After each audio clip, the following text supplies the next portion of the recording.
deyleyip gezdim aşkın dağına. Ne beladır kimse çeker ey bu derdi.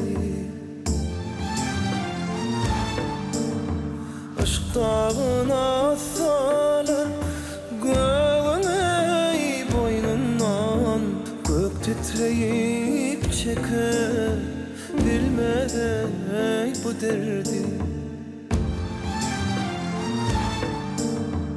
Aşka seyretmese yanmaz çırağlar, aşka düşse kuşlar ağlar hurdağlar.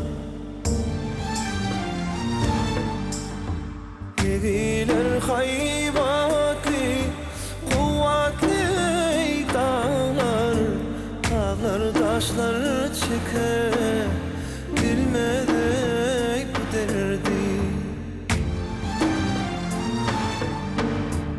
Yegiler haybatlı kuvvetli dağlar, dağlar taşlar çeker bilmeden bu derdi.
Çöller güller çeker bilmeden bu derdi.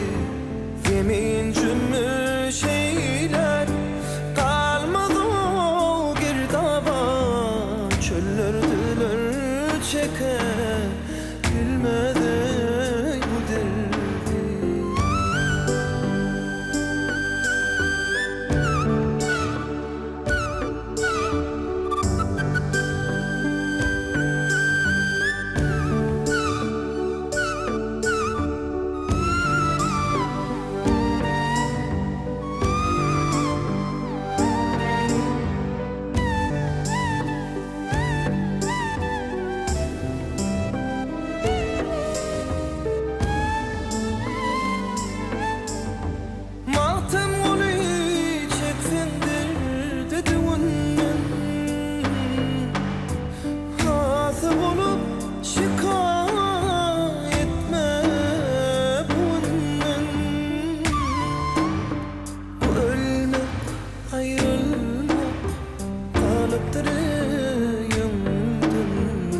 Keder bize miras koymuş ey bu derdi. Bölme ayrılma kalıptır yanımdan. Keder bize miras koymuş ey bu derdi.